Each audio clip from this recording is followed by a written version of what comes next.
रब ने जिंदगी दी, जिस रब ने बोली दी, जिस रब ने हाथ में ताकत दी, जिस रब ने हवा दी, जिस रब ने आग दी, जिस रब ने आसमान का शामियाना दिया, जिस रब ने जमीन दी, अगर जमीन के नीचे से अल्लाह पानी को गायब कर दे, सुबह सवेरे 200 नहीं 800 करोड़ लोग तड़प तड़प के मर जाएंगे, जैसे मछली बगैर पानी के तड़प के मर जाती है।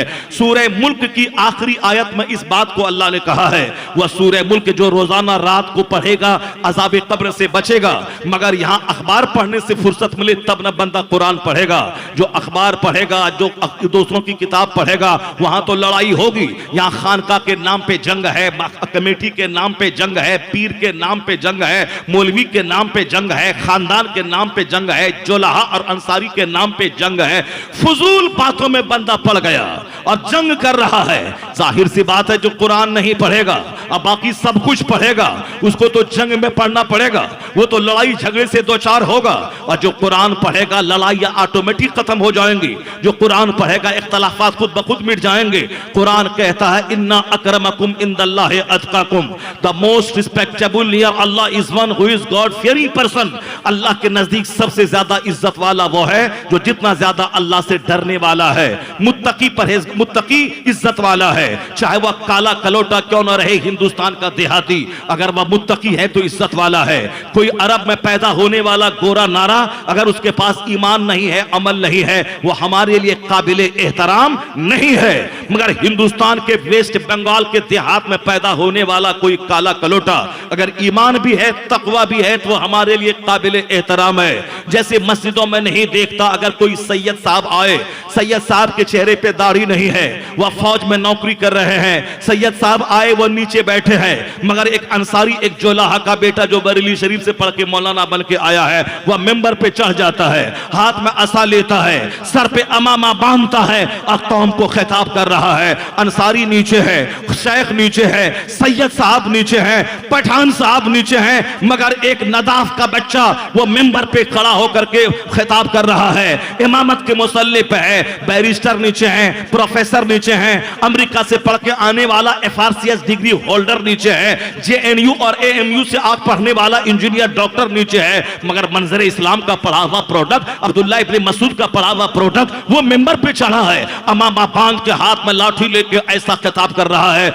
जैसे कोई कमांडर इन चीफ हो जो अपनी फौज को ललकार रहा है। ये सम्मान किस वजह से मिला है? किसी की नानी मरे जो बोले नदाफ है उसे उतारो, ये जोलाहा है इसे उतारो, ये साफी है इसे उतारो, ये सब्जी फरोश है इसे उतारो। कोई सैयद भी अगर बोलेगा तो दुनिया कबूल नहीं करेगी।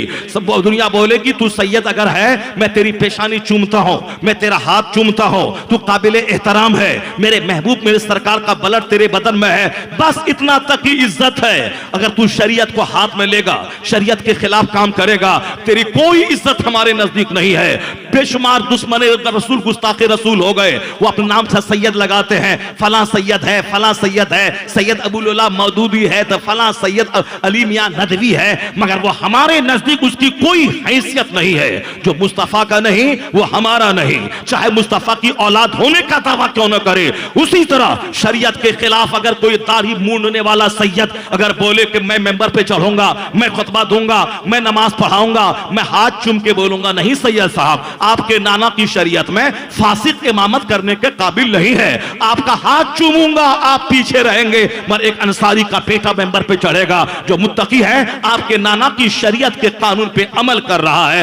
ये कौन इस्लाम है जिसने एक साफी के बेटे को मेंबर पे चढ़ा दिया और तुम मस्जिद से बाहर निकलने के बाद बोलता है ये अंसारी है उसको वोट नहीं दूंगा, ये नदाफ है उसको वोट नहीं दूंगा, ये साफी है उसको वोट नहीं दूंगा, ये पठान है उसको वोट नहीं दूंगा। जब मस्जिद में सब एक हो गए तो मस्जिद से बाहर क्यों ये गलीज राजनीति कर रहा है? और मस्जिद के अंदर एक सफ में खड़े हो गए महमूद अयाज, न कोई बंदा रहा न कोई बंदा नवाज, तो मस्जिद से बाहर होने के बाद फिर क्यों करने लगे ये फला है वो फला है इसको मैं नहीं दूंगा। तो इस्लाम से हटकर अगर कोई सोचेगा तो बिरादरी में लड़ के मर जाएगा। इस्लाम से हट के फिक्र रखेगा तो फिर छोटी छोटी बात में लड़ के मर जाएगा।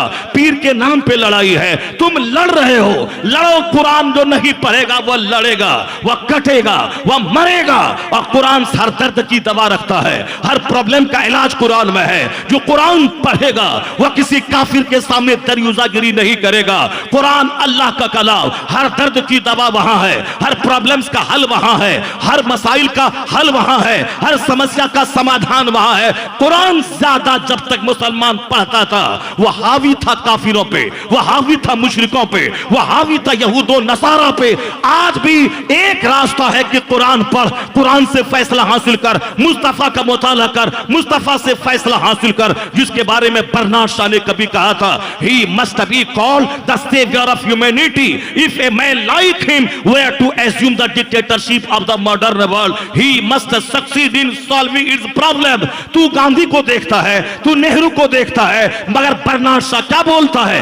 इस धरती में जो आग लगी है, अगर दुनिया के लोग मोहम्मद अरबी को अपना रहनुमा मान लें और मुस्तफा के गाइडेंस की रोशनी में जिंदगी गुजारें तो हर दर्द का इलाज हो जाएगा और यह जलती हुई दुनिया सुकून और शांति का गहवारा बन जाएगी।